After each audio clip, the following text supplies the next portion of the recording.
All right, welcome to The Explainer. Today, we're going to cut right through all the noise and all the hype that surrounds one of the most misunderstood topics in health, your metabolism. I mean, you've heard the claims, right? That there are these certain superfoods out there that can just flip a switch and make you burn fat faster. It's a promise of quick, easy results. You see it everywhere. Foods like green tea, chili peppers, they're always pushed as these simple little hacks for weight loss. But what does the science actually say? Okay, before we even touch the hype, let's get on the same page. Let's kind of pop the hood and look at the owner's manual for your body's engine.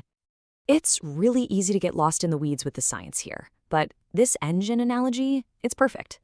Your metabolism isn't some magic button you push to boost it. Nope. It's the fundamental process that's always running, keeping you alive, powering everything from your brain to your biceps. So, how does this engine actually use its fuel? This chart breaks down what we call your total daily energy expenditure, or TDEE. And let me tell you where that energy really goes. It's probably not what you think. It's definitely not all about that hour you spend at the gym. Okay, so check this out. The biggest shock for most people? It's this huge slice right here, your basal metabolic rate. That's the energy you burn just, well, being alive, completely at rest. And it's responsible for a massive 60 to 80% of your total energy burn. I mean, look at how tiny that exercise slice is in comparison. Okay, now that we know how the engine really works, let's circle back to those so-called miracle foods. Do they actually do anything? And yep, there it is again. That headline we see all the time, right? The promise of a shortcut, just a spicy meal or a cup of green tea to magically torch calories. It sounds amazing, but is it real? Well, when you actually dig into the evidence, the whole idea pretty much falls apart. It's a myth. Yeah, some of these foods might give you a tiny, and I mean tiny, little bump in calorie burn, but it's so small and temporary, it makes absolutely no real-world difference. And look, you don't have to take my word for it. The scientific consensus here is crystal clear. This critical review from the National Library of Medicine just lays it out there.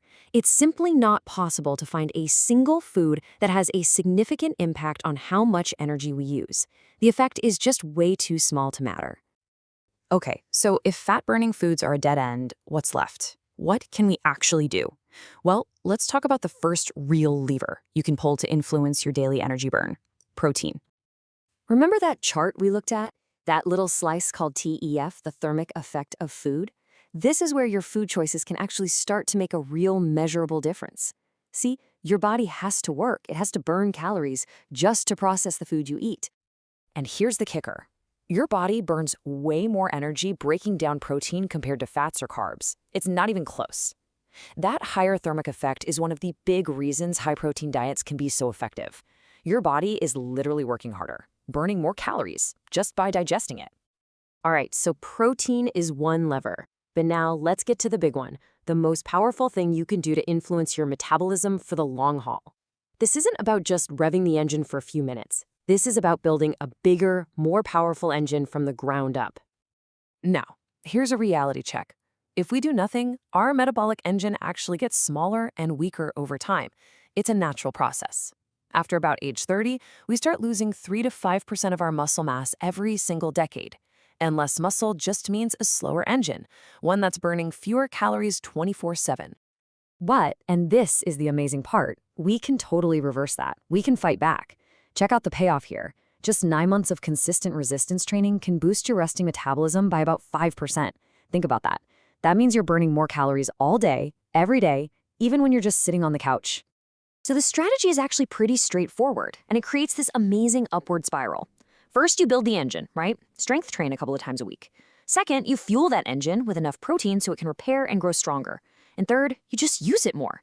Keep that bigger, better engine running with more daily movement, walking, taking the stairs, just standing up more. All right, let's bring it all home. We've gone through the myths and the reality, so let's put all the pieces together into a super clear, no-nonsense game plan. So when you cut through all the noise, what's the bottom line? It's actually this simple. On one side, you have the stuff that really works: moving your body, eating enough protein, building strength, and getting good sleep. These are habits, not hacks. On the other side, you've got the myths: The supplements, the crazy diets, the quick fixes.